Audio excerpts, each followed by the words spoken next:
कि उपभोग जो होता है वो किसी व्यक्ति की आय का फलन होता है, अन्य वेरिएबल को कांस्टेंट कर दिया। और इसके साथ कीन्स ने कहा था कि किसी व्यक्ति की यदि आय बढ़ती है, if income rises then the consumption of consumer क्या हो जाता है, इंप्रूव करता है, उसका कंजप्शन बढ़ता चला जाता है। दूसरी बात कीन्स ने कहा था कि किसी व्यक्ति का वर्तमान कंजप्शन जो होता है वो वर्तमान इनकम पर निर्भर करता है। किसी व्यक्ति का उपभोग उसकी वर्तमान इनकम पर निर्भर करता। आज व्यक्ति है 100 रुपए कमाया तो 100 रुपए का ही वो कंजप्शन संपादित कर सकता है। इसी को लेकर के बाद में फ्रीडमैन बड़े नाराज हो गए, कहते नहीं, किसी व्यक्ति का उपभोग उसकी वर्तमान आय का फलन न होकर के उसके पूर्व की आय का फलन होता है। आपने पिछले साल या पिछले महीना कितना कमाया, that determine your consumption nature, ना कि वर्तमान का। आपको कैसे पता? क्योंकि कंजप्शन तुरंत हमको क्या हो जाता है, तुरंत पैसे मिलते हैं, तुरंत हम कंजप्शन थोड़ा करने लगते हैं। It will be decide bye previous year income, previous month income पर डिसाइड करता है। तो फ्रीडमैन ने कीन्स की इस बात को लेकर बड़ी आलोचना की थी। ठीक है, बाद में आपके ड्यूशनबेरी आए और ड्यूशनबेरी ने कहा कि नहीं, consumption is not determined by income. Consumption जो होता है वो किसी व्यक्ति की आय द्वारा निर्धारित नहीं होता है। बोले this is not important variable for to determining the consumption nature of a person.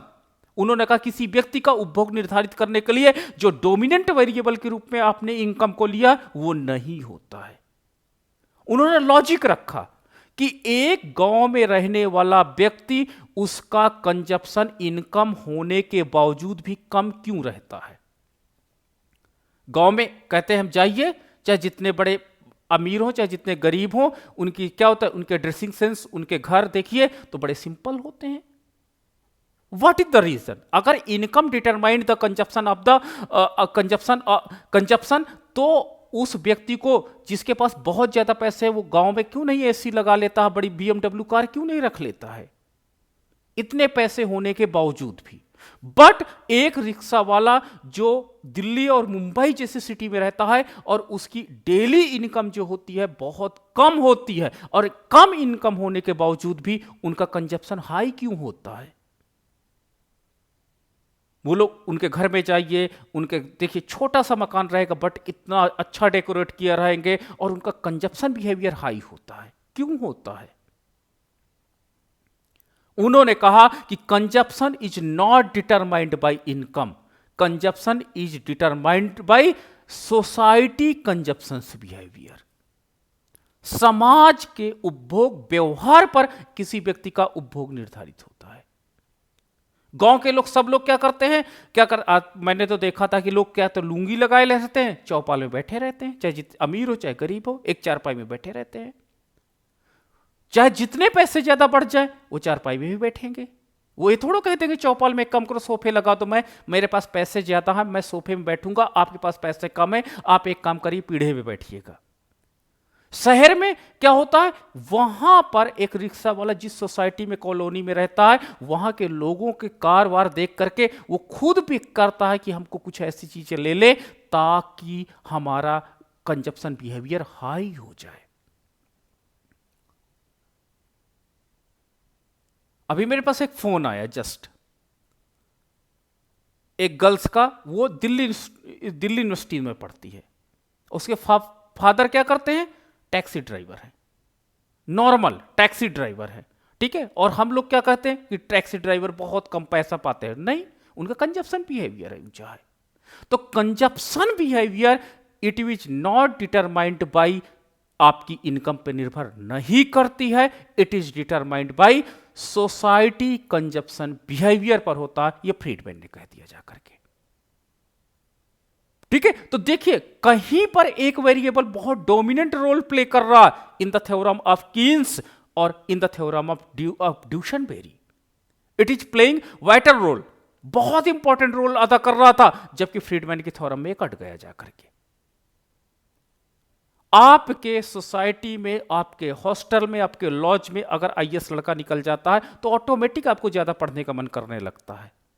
It is not ये क्या होता, रोल नहीं है कि आपके पैसे बढ़ गए इसलिए आपने क्या किया, ज्यादा बुक्स खरीदने लगा, नहीं, आपका नेचर ऐसा हुआ है, आप इतना मोटिवेट हुए हैं, आपका कल्चर की सोसाइटी ऐसी, सोसाइटी का कल्चर ऐसा है, इसलिए आपने ऐसा काम किया है।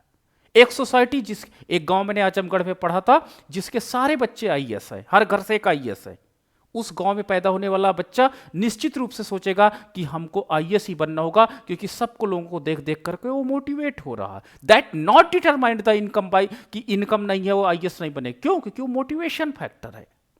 तो ये कंजप्शन की थ्योरम कितनी चेंज हो गई जाके अर्थशास्त्रियों ने अपने अपने तरीकों से जब इसको समझाना प्रारंभ किया। बट हम कीन्स पर आज फोकस करते हैं, और कीन्स ने कहा था कि किसी व्यक्ति का उपभोग उसकी वर्तमान आय का फलन है। The consumption, present time consumption, या जो आपका इंस्टेंट कंजप्शन है, इट इज डिटरमाइंड बाई, क्या होता, प्रेजेंट टाइम इनकम पर डिटरमाइंड करता है, डिपेंड करता है। तो ये कीन्स ने बात कही।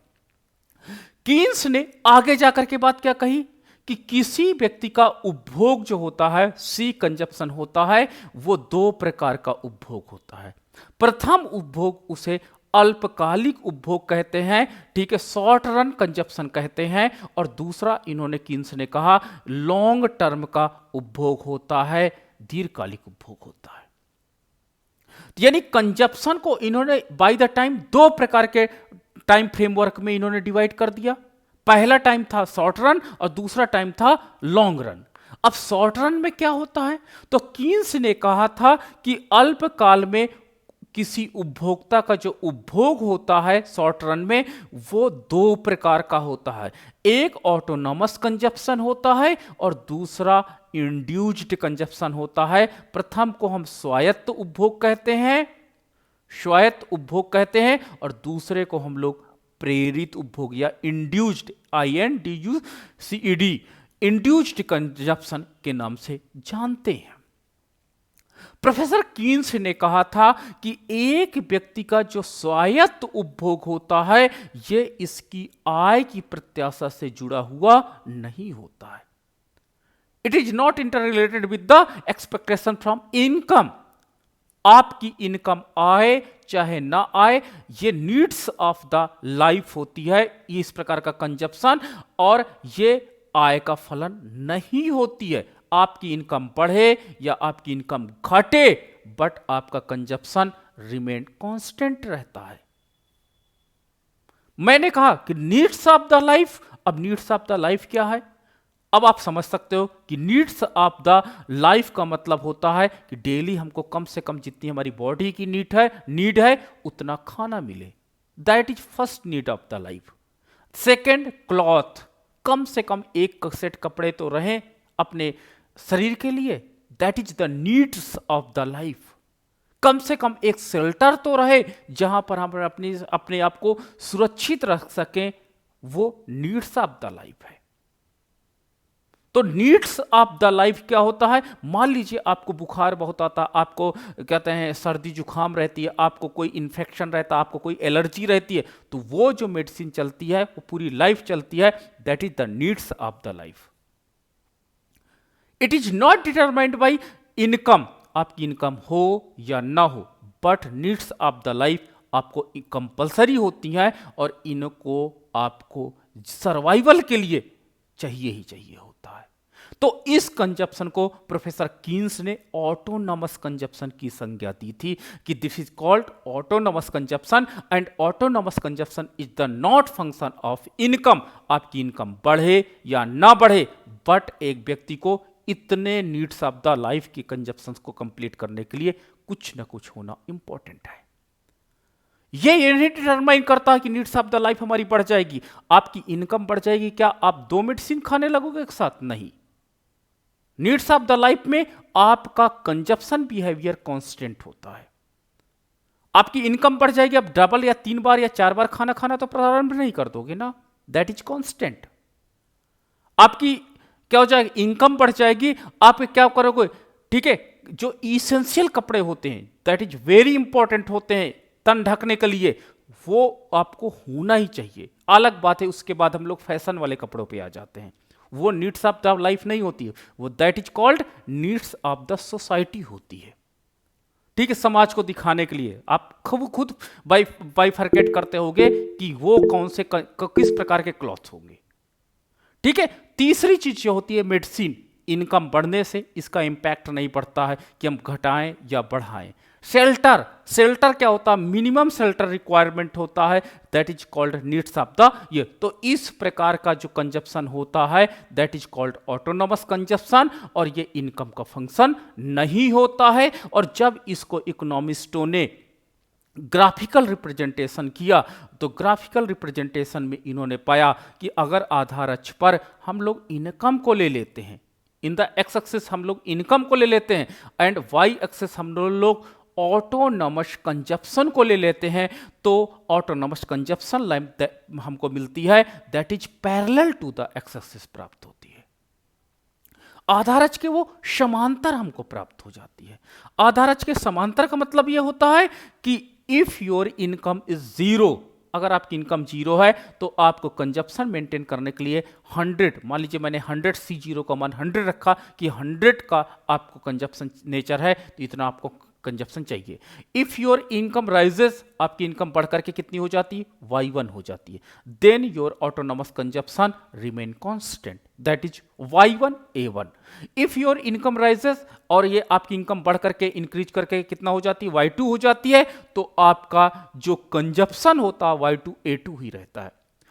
ठीक है, जब आपकी इनकम बढ़ करके Y3 हो जाती है तो आपका ऑटोनॉमस कंजप्शन फिर भी कांस्टेंट रहता है, और जब आपकी इनकम बढ़ करके Y4 हो जाती है तो आपका ऑटोनॉमस कंजप्शन A4 ही रहता है। तो इस प्रकार जो ऑटोनॉमस कंजप्शन होता है it is not function of the income, यानी autonomous consumption never determined by income of the person. किसी व्यक्ति की आय के द्वारा उसका स्वायत्त उपभोग कभी भी निर्धारित नहीं होता है, पहला पॉइंट याद रखिएगा। ठीक है, and the slope of autonomous consumption line is parallel to the X axis, आधार अक्ष के समांतर पाया जाता है ऑटोनॉमस कंजप्शन का। ठीक है, आधार अक्ष के समांतर होता है एंड द स्लोप ऑफ, इसका स्लोप क्या होता है, इट्स हैविंग द स्लोप 0, इसका स्लोप 0 होता है। तो ये पॉइंट आपका इंपॉर्टेंट है, बहुत ज्यादा क्वेश्चनेबल होता है कि कौन सा ऐसा उपभोग है जो उसकी आय का फलन नहीं होता। अब आप परेशान, ऑटोनॉमस कंजप्शन तुरंत instant you should be reply, आपको उत्तर देना चाहिए कि ऑटोनॉमस कंजप्शन होता है it is not function of the income. कभी कभी कौन सा कंजप्शन फंक्शन होता है जो आधार अक्ष के समांतर होता है, ऑटोनॉमस कंजप्शन। कौन सा ऐसा कंजप्शन फंक्शन होता है दैट इज जिसकी स्लोप 0 होती है, ऑटोनॉमस कंजप्शन। तो इस तरह के 3-4 क्वेश्चन बहुत ज्यादा आपके यूजीसी नेट जेआरएफ में बने और लोगों को बड़ा परेशान किए, और लोगों को समझ में नहीं आ रहा था अरे ये तो पहला कंजप्शन नेचर है, यानी ये आपका क्या हो, नीड्स ऑफ द लाइफ वाले कंजप्शन की बात ये कर रहा था।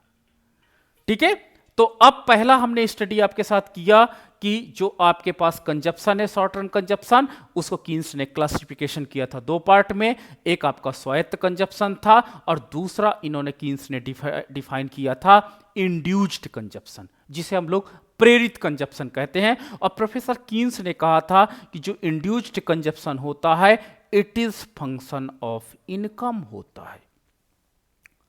जब आपके स्वायत्त कंजप्शन को मेंटेन करने के लिए आपके पास मान लीजिए इनकम हो गई है, आपको किसी से उधार नहीं लेना है, कम से कम आपको स्वायत्त कंजप्शन मेंटेन करने के बाद जो इनकम बढ़ती है वो इनकम इंड्यूस्ड कंजप्शन में खर्च होती है। ठीक है, सपोज दैट आप जहां पे रहते हो वहां पे के लिए नीड्स ऑफ द लाइफ के लिए 2000 इज द रिक्वायर्ड, कि कमरे के किराए के लिए 1000, ठीक है, 500 मेरे फूडिंग के लिए, ठीक है, 500 मेरे डेली क्लासेस ज्वाइन करना है जा करके, this is the needs of the life. आप खाना नहीं खाओगे चल जाएगा एक meeting, but your class is very important, आपको जाना पड़ेगा, रिक्शे का किराया देना पड़ेगा, books that is needs of the life. आप वहां पे इतना काम कर रहे हो तो बुक्स नहीं लेते हो, दैट इज प्रॉब्लम। तो नीड्स ऑफ द लाइफ वाले जो कमोडिटी है उनको आपको परचेज करना पड़ेगा। सपोज दैट 3000 आप खर्च करते हो, 3000 में क्या होता है, नीड्स ऑफ द लाइफ, यानी that is called autonomous consumption आप मेंटेन करते हो। ऑटोनॉमस कंजप्शन के बाद जो आपको इनकम बचती है, सच एज आपके पास 1000 बच गए, 4000 रुपए आपके घर ने दिया, तो 3000 तो आपका क्या हो जाएगा, ऑटोनॉमस कंजप्शन पे चला जाएगा। 1000 आपका इंड्यूस्ड कंजप्शन पे जाएगा, और जैसे जैसे आपका 3,000 के बाद इनकम बढ़ती चली जाएगी, 4,000, 5,000, 6,000, आपने ट्यूशन पढ़ाना चालू किया, 1,000 मिलने लगा, फिर आपने क्या किया, अदर काम करना चालू कर दिया, ठीक है, 2,000 मिलने लगा, ठीक है, पार्ट टाइम जॉब हम लोग कर रहे हैं, ठीक है, पार्ट टाइम कुछ और काम कर दे रहे हैं, ठीक है। तो इस तरह करके आपकी मान लीजिए इनकम बढ़ती चली गई, कोई जॉब मिल गई है, कहीं स्कूल में पढ़ाने लगे, बहुत वर्क होते हैं जो इनकम को बढ़ाते हैं। तो जो 3,000 रुपए होगा तो ऑटोनोमस कंजप्शन का पार्ट होगा, रेस्ट ऑफ द अमाउंट जो होगा वो आपका इंड्यूस्ड कंजप्शन का पार्ट होगा। तो प्रोफेसर कीन्स ने कहा कि जैसे जैसे किसी उपभोक्ता की इनकम बढ़ती चली जाती है, उसका इंड्यूस्ड कंजप्शन भी बढ़ता चला जाता है। अगर ऑटोनोमस कंजप्शन के बाद उसके पास पैसे नहीं बचते, सपोज दैट आप हो, आपके पास 3,000 रुपए के पास 1 रुपए नहीं बचता है, तो आप कभी भी इंड्यूस्ड कंजप्शन के ऊपर खर्च नहीं करोगे, जाकर के अपने लिए टॉप या अपने लिए टी शर्ट नहीं खरीदोगे, ठीक है। कुछ चीजें होती हैं जो आपको नीड्स ऑफ द लाइफ नहीं है, ठीक है, शौक के लिए हम लोग करते हैं, वो आप नहीं एक्सपेंडिचर कर पाओगे। तो इंड्यूस्ड कंजप्शन 0 से स्टार्ट होता है। इफ योर इनकम इज, क्या होता है, इनकम उतनी नहीं सफिशियंट है तो आप इंड्यूस्ड कंजप्शन को क्या करोगे, 0 करोगे। और अगर आपकी इनकम बढ़ती चली गई तो आप इंड्यूस्ड कंजप्शन को, प्रेरित उपभोग को लगातार बढ़ाते चले जाओगे। इसलिए इंड्यूस्ड कंजप्शन एंड इनकम के बीच में पॉजिटिव रिलेशनशिप पाया जाता है। पॉजिटिव रिलेशनशिप का मतलब यही हुआ कि जैसे जैसे आपकी इनकम बढ़ती चली जाएगी, आपका कंजप्शन भी बढ़ता चला जाएगा। चलिए देख लेते हैं इसका ग्राफिकल रिप्रेजेंटेशन कैसा होता है। तो ग्राफिकल रिप्रेजेंटेशन में हम लोग देखते हैं कि अगर मैंने आधार अक्ष पर O X that is X axis है and O Y Y axis है, आपका इंड्यूस्ड कंजप्शन का मैंने क्या किया, ग्राफ बनाता हूं। तो इंड्यूस्ड, और यहां पर मैंने इनकम को रख लिया है, तो इंड्यूस्ड कंजप्शन जो लाइन होती है वो कुछ ऐसे जाती है, दैट इज कॉल्ड आपका small C Y, that is called induced consumption, that have the positive slope. ये पॉजिटिव स्लोप रखती है। If your income is 0 then the induced consumption is 0। अगर आपकी इनकम बढ़ करके y1 हो जाती है तो आपका इंड्यूस्ड कंजप्शन y1 A1 हो जाता है। अगर आपकी इनकम फिर से बढ़ करके y2 हो जाती है तो आपकी इनकम बढ़ करके y2 हो जाती है तो आपका इंड्यूस्ड कंजप्शन भी y2 A2 हो जाता है। और अगर आपकी इनकम बढ़ करके y3 हो जाती है तो आपका इंड्यूस्ड कंजप्शन बढ़ करके y3 A3 हो जाती है। तो प्रोफेसर कीन्स ने कहा था कि जो हमारी इंड्यूस्ड कंजप्शन है वो कॉन्टिन्यू इनकम के साथ बढ़ती चली जाती है। तो चलिए ये बात तो हमने क्लियर कर दिया कीन्स के अनुसार कि अल्पकाल में उपभोग 2 प्रकार का होता है, और इन 2 प्रकार के उपभोग में पहला स्वायत्त उपभोग होता है, ये इनकम का फंक्शन नहीं होता है, और दूसरा इंड्यूस्ड कंजप्शन होता है, it is function of income. अगर इन दोनों कंजप्शंस को आप मिला दोगे तो आपको शॉर्ट रन कंजप्शन फंक्शन प्राप्त हो जाएगा। अब देखो C = C0 + CY, ये अल्पकालिक उपभोग फलन है। मान लीजिए मैंने कहा कि कल मैं क्लास लूंगा, ठीक है। एक बच्चे ने कहा कि नहीं सर कल मैं क्लास नहीं ले पाऊंगा, सर ऑफ कर दीजिए।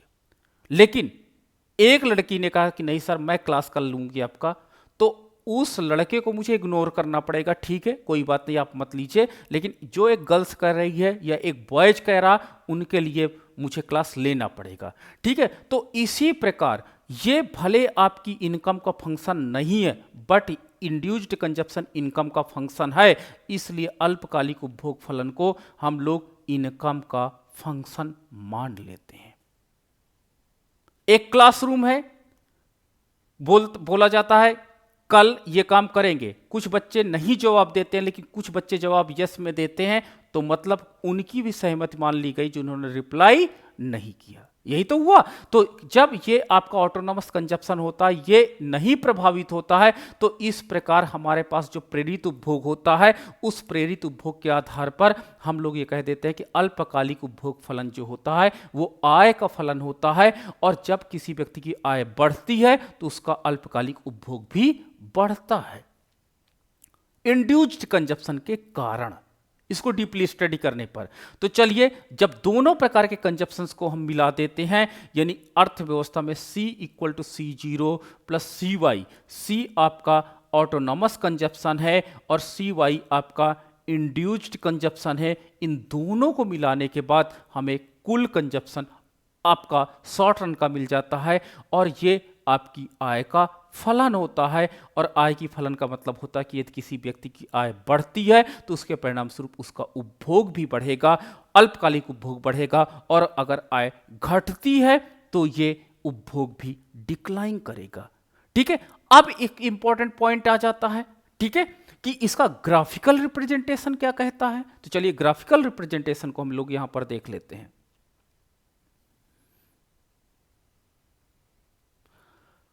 आपका आधार अक्ष है, ये आपका वाई अक्ष, वाई लंब अक्ष है। ये पॉइंट याद रखना कि आधार अक्ष की जो लाइन होती है वो लंबी होगी, उससे थोड़ी सी छोटी आपकी वाई अक्ष की जो लाइन होती है, इसको लाइन नहीं बोलते, रेज बोलते हैं।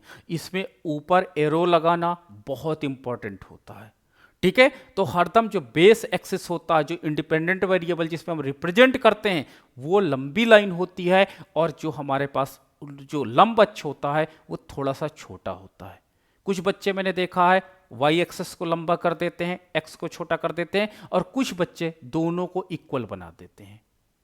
तो अब आप समझ गए होंगे कि आप गलतियां कहां कर रहे हो। कुछ बच्चे एरोस का सिंबल नहीं लगाते हैं ग्राफिकल रिप्रेजेंटेशन में, तो आप लोग अपने आप को करेक्ट कर लीजिएगा कि एरो सिंबल, क्योंकि रेज होती है, यहां पे लाइन नहीं होती है। एक्स जो आपका ये आधार अक्ष में आपके पास ओ एक्स है, दैट इज रेज, ना कि लाइन है।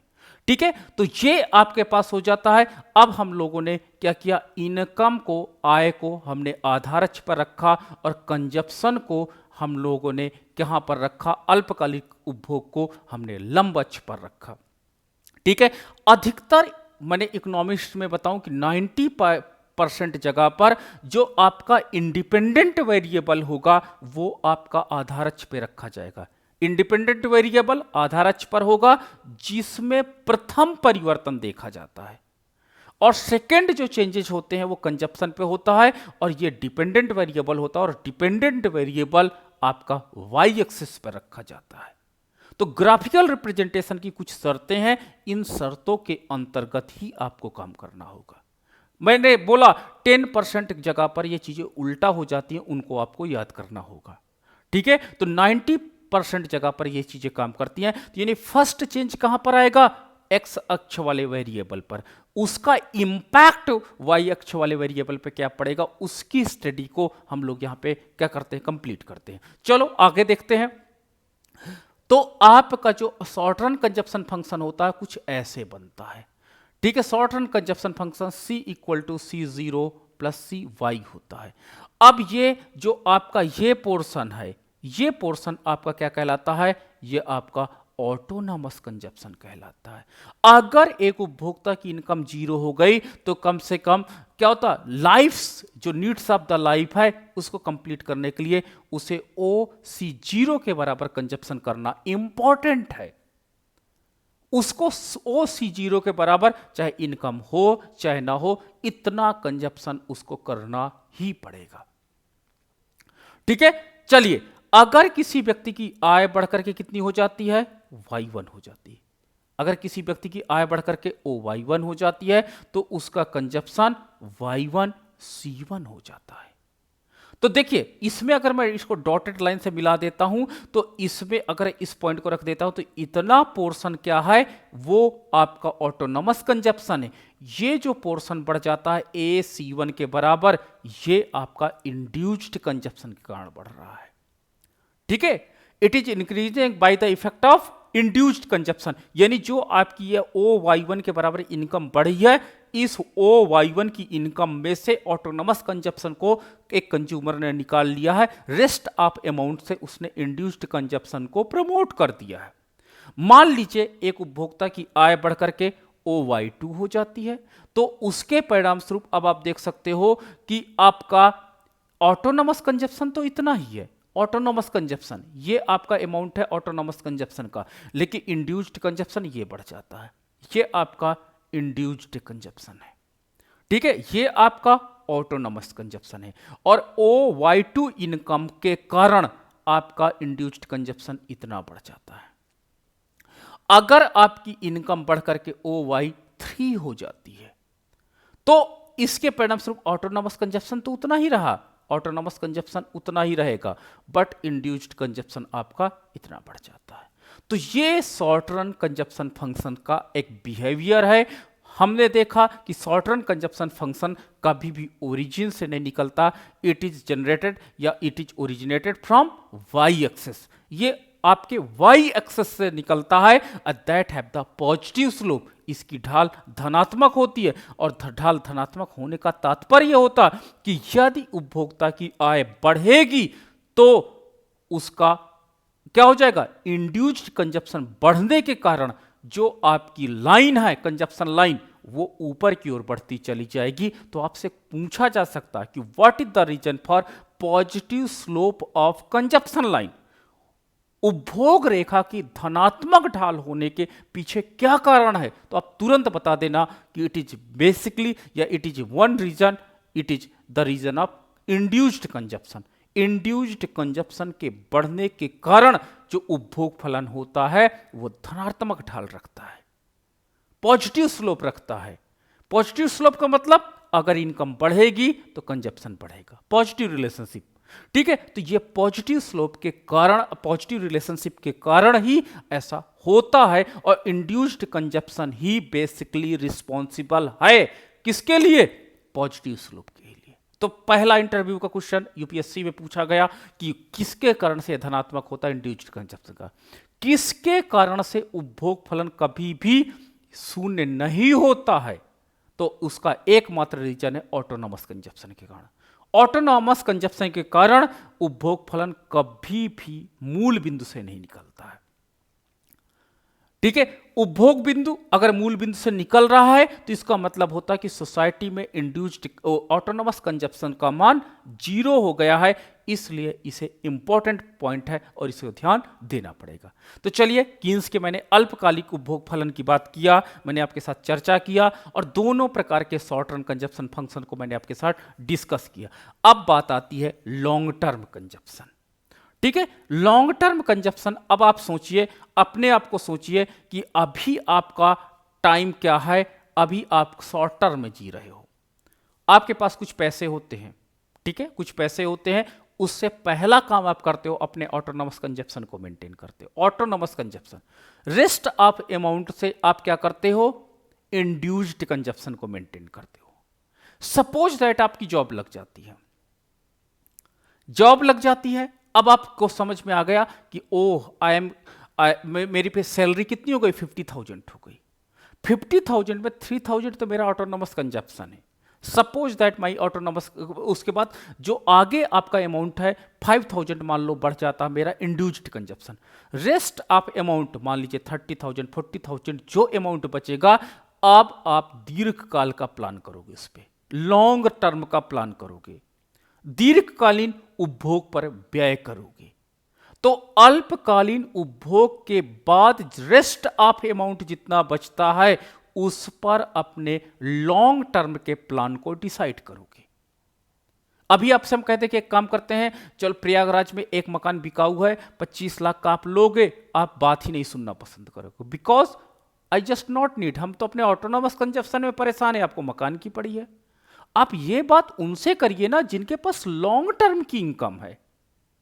तो autonomous consumption and induced consumption के बाद जो आपके पास अमाउंट बचता है वो दीर्घकालिक अमाउंट है या नहीं है, अल्पकाल में। दीर्घकालिक अमाउंट क्या होता है, लॉन्ग टर्म का अमाउंट का मतलब होता है दीर्घकाल में वो अमाउंट आपको मिलता रहे लंबे समय तक।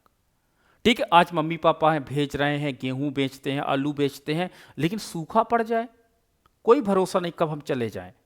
ठीक, कोई भरोसा नहीं हमको अपना कब रूम कब छोड़ना पड़े और घर जाना पड़े। That is called short run income. Long run income का मतलब होता है कि वो इनकम जिसमें आपको पूरा तरह से अधिकार है और उसकी सर्टेनिटी है कि वो आपके पास रहेगी। तब आप प्लान करते हो कि नहीं एक काम करते हैं ये ले लेते हैं वो ले लेते हैं, ठीक, कार ले लेते हैं किस्त में, एक काम करते हैं मकान किस्त पे ले लेते हैं, बट यू आर श्योर कि आपके पास लॉन्ग टर्म इनकम है या नहीं। तो पहला पॉइंट है कि after conducting the short run consumption के बाद अगर रेस्ट ऑफ अमाउंट बचता है तो जो दीर्घकालीन उपभोग फलन होता है वो पूरी तरह से आय का फलन होता है, इनकम का फंक्शन होता है, ठीक है।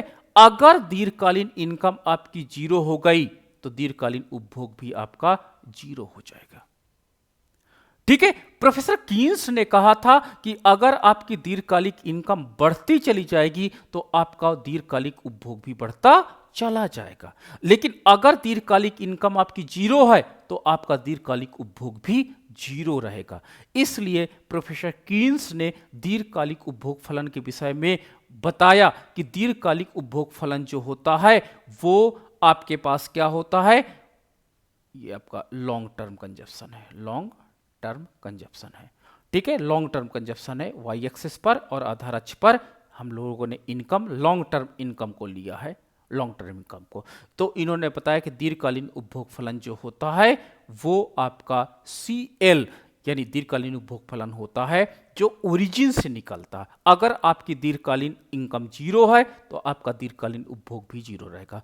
अगर आपकी दीर्घकालिक इनकम बढ़ती है तो दीर्घकालिक उपभोग भी आपका बढ़ेगा। अगर दीर्घकालिक इनकम और बढ़ती है तो दीर्घकालिक उपभोग और आपका बढ़ेगा। दीर्घकालिक इनकम और बढ़ती है तो आपका दीर्घकालिक उपभोग और बढ़ेगा, और इस प्रकार से दीर्घकालिक उपभोग फलन जो होता है वो धनात्मक ढाल का होता है, पॉजिटिव स्लोप का होता है, जो मूल बिंदु से निकलता है और लगातार ऊपर की ओर यानी पॉजिटिव स्लोप के साथ आगे की ओर बढ़ता चला जाता है। तो ये कॉन्सेप्ट है कीन्सियन कंजप्शन थ्योरम की, ठीक है। तो इसका मैंने आपके साथ आज एक पार्ट डिस्कस किया है, नेक्स्ट पार्ट मैं कल आपके साथ डिस्कस करूंगा, दैट इज APC MPC, इस पर मैं बात करूंगा, ये क्या होता है, इनके बिहेवियर पे बात करूंगा। बट आज के कोई क्वेश्चन हो तो आप जरूर पूछिए मेरे साथ।